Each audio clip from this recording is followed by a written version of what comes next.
स्किरिया अनुबंधन का सिद्धांत B.F. Skinner के द्वारा दिया गया था। इसी सिद्धांत को ऑपरेंट कंडीशनिंग थ्योरी कहते हैं। इसी सिद्धांत को आर टाइप थ्योरी के नाम से जानते हैं। RS थ्योरी के नाम से भी स्किरिया अनुबंधन सिद्धांत को जानते हैं। और इसी थ्योरी को casualty theory, empty organism theory और ब्लैक बॉक्स थ्योरी के नाम से भी इसी को जानते हैं। और ये जो सिद्धांत है, ये थॉर्नडाइक का जो सिद्धांत है उसका अपोजिट है बिल्कुल। स्किनर के अनुसार बच्चा खुद से एफर्ट करता है, बच्चा खुद से ही सीखता है और जैसे जैसे वो एफर्ट करता है, रिस्पॉन्स करता है, उसको फिर री इन्फोर्समेंट मिलती रहती है, पुनर्बलन मिलता रहता है। और थॉर्नडाइक ने जो अपना प्रयोग है वो चूहे और कबूतर पर किया था। अब जैसे इसमें ब्लैक बॉक्स नाम इसको इसलिए दिया जाता है, जैसे कि एक बॉक्स था, उसमें एक मतलब इस तरीके से कुछ तारे लगी हुई थी, एक पे करंट था और एक पे जैसे खाना रखा हुआ था। तो जैसे इसमें चूहा खुद ही प्रतिक्रिया कर रहा था, खुद ही उद्दीपन था उसमें, और उसको री इन्फोर्समेंट उसको खुद ही मिल रहा था, पुनर्बलन। तो इसी के ऊपर उसने अपनी ये जो थ्योरी है दी थी। और इसमें बच्चे का सबसे बड़ी बात है कि स्किनर कहता है कि री इन्फोर्समेंट की ज़रूरत किसको है? बच्चे को ज़रूरत है। बच्चा खुद ही अपनी सेपिंग करता है, क्योंकि वो खुद ही मतलब गलती करता है, खुद ही वो सीखता है, उस मतलब अच्छे काम के लिए उसको वो रिस्पॉन्स कर रहा है, तो उसी के अकॉर्डिंग उसको एक प्रोत्साहन मिल रहा है, पुनर्बलन मिलता है उसको। उसमें उसकी सेपिंग खुद ही होती रहती है, एक स्टेप के बाद दूसरा स्टेप सीख रहा है और रिस्पॉन्स को इसमें जनरलाइज करता है। और इसी में चेनिंग, लगातार ये व्यवहार की अनुक्रिया या फिर सामान्यीकरण। कहने का मतलब यह है कि सेपिंग कौन सी थ्योरी में करता है बच्चा अपनी खुद? वो भी है स्किरिया अनुबंधन का सिद्धांत। चेनिंग की जो प्रोसेस है वो भी इसी थ्योरी में होती है, स्किरिया अनुबंधन सिद्धांत में। व्यवहार की जो अनुक्रिया है उसका वो सामान्यीकरण करता है। और ये थ्योरी कहाँ पर काम आती है? ये कंप्यूटर बेस्ड जो लर्निंग है उसमें प्रयोग में आती है, टेक्नोलॉजी में।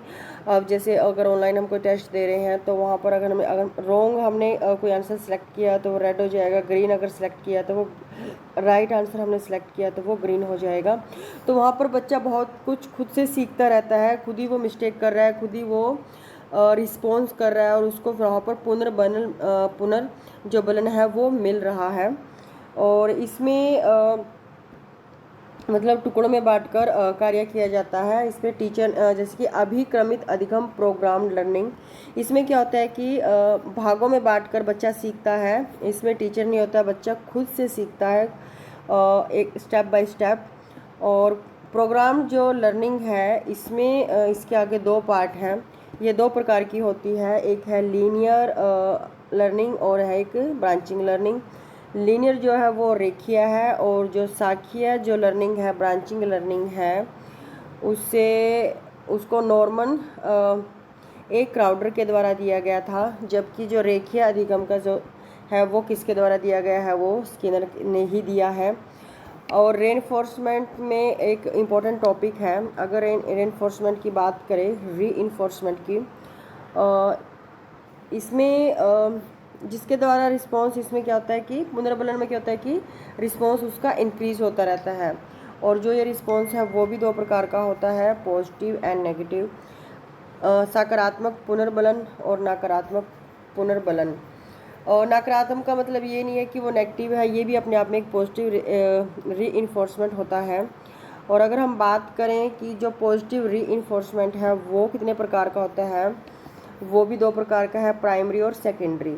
जो प्राइमरी, जैसे कि हमें भूख प्यास लगना, ये हमारी बायोलॉजिकल नीड्स है, इसके लिए हमें कोई नहीं बोलता है कि खाना खा लो, ये इसके लिए हमें कोई एफर्ट नहीं करना पड़ता है, ये नेचुरली हमारे अंदर आती है। ये हमारा जो प्राइमरी पॉजिटिव री इन्फोर्समेंट है, पुनर्बलन है। अगर सेकेंडरी की बात करें, जैसे जो टीचर के द्वारा दिया जाता है, बच्चे ने कुछ काम किया उसके लिए उसको शाबाशी दे दी, उसको अप्रिसिएशन दे दिया, बाह्य रूप से उसको जो कोई पुरस्कार दिया जाता है वो सेकेंडरी सकारात्मक पुनर्बलन कहलाता है।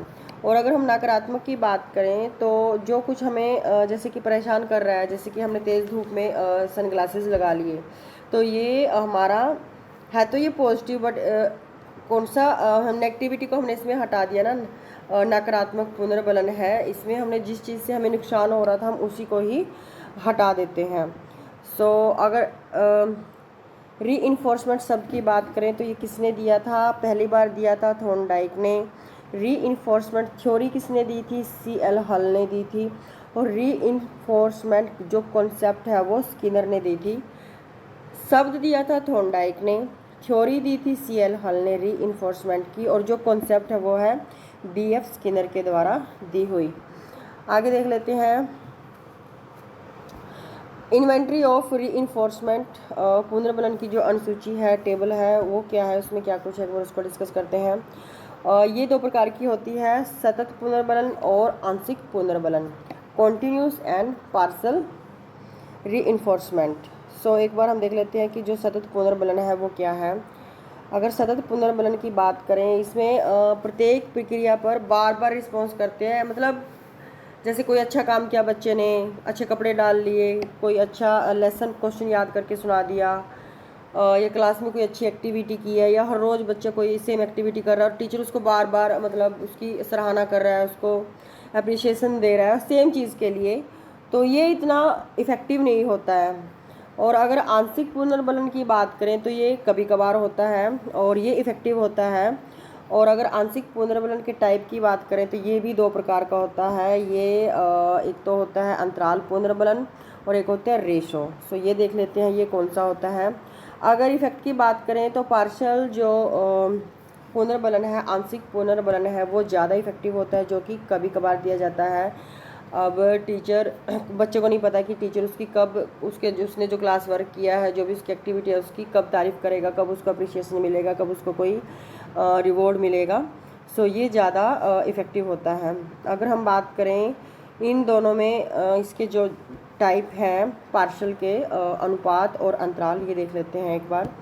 अगर अनुपात की बात करें, फिक्स्ड रेशो होती है इसमें और फिक्स्ड इंटरवल होता है। मतलब एक प्रॉपर टाइम के बाद, जैसे टीचर ने थर्ड क्वेश्चन पे बच्चे को गुड बोला, फिर सिक्स्थ पे उसने अगर ठीक किया उस पर बोल दिया, फिर नाइन्थ पे, इस तरीके से एक मतलब प्रॉपर सीक्वेंस में। और फिक्स्ड रेशो में उस पर इंटरवल होता है, जैसे या फिर उसको हर दिन कोई अप्रिशिएशन दे रहे हैं या हर महीने दे रहे हैं, या जैसे हमें हर महीने सैलरी मिलती है, वो क्या है, फिक्स्ड इंटरवल री। अगर हम बात करें अंतराल की, रेशो इन्फोर्समेंट की, ये वेरिएबल रेशो होती है, इसमें वेरिएबल इंटरवल होता है। आपको नहीं पता कि टीचर आपको कब री देगा, ये कभी कभार होता है जो अंतराल वाला होता है।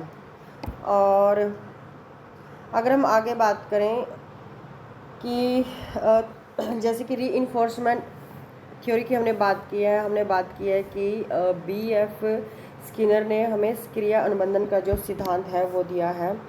लर्निंग की ये थ्योरी है, इसको ऑपरेंट कंडीशनिंग थ्योरी के नाम से जाना जाता है। इसी को ब्लैक बॉक्स थ्योरी कहते हैं, casualty theory, empty theory, R theory और RS टाइप थ्योरी, इसी थ्योरी को बोलते हैं। सो इसमें आगे अगर हमने डिस्कस किया है कि ये किस प्रकार की होती है, बच्चा इसमें खुद से रिस्पॉन्स करता है, खुद से ही बच्चा इसमें सीखता है। इसमें बच्चे की शेपिंग होती है, बच्चे चेनिंग में मतलब लगातार सामान्यकरण करता रहता है, 1 बाय 1 बच्चा इसमें सीखता रहता है। कहाँ पर उपयोगी है, कंप्यूटर बेस्ड लर्निंग में। प्रोग्राम लर्निंग दो प्रकार की होती है, लीनियर और ब्रांचिंग। लीनियर जो है वो स्किनर के द्वारा दी गई थी और ब्रांचिंग नॉर्मन ए क्राउडर के द्वारा। फिर पुनर्बलन का जो है ये इसमें रिस्पॉन्स इंक्रीज होता रहता है, ये पॉजिटिव और नेगेटिव है। पॉजिटिव पुनर्बलन प्राइमरी और सेकेंडरी होता है। नेगेटिव जो पुनर्बलन है वो भी एक तरीके से पॉजिटिव री का ही काम करता है। और री शब्द थॉर्नडाइक ने दिया था, री थ्योरी CL हल ने, और री कंसेप्ट जो है वो स्किनर ने दी थी।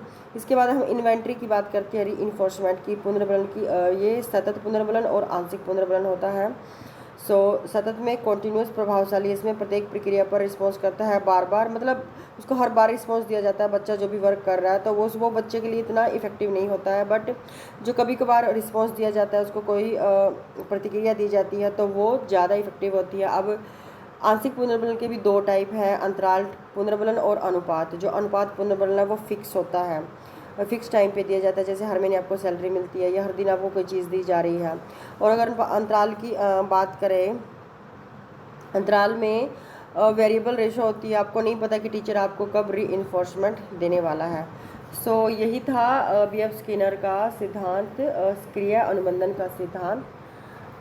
ये सिर्फ मेन पॉइंट्स के अकॉर्डिंग डिस्कस करने की कोशिश की है। अगर आपको समझ में आया तो do like, share and comment on this video.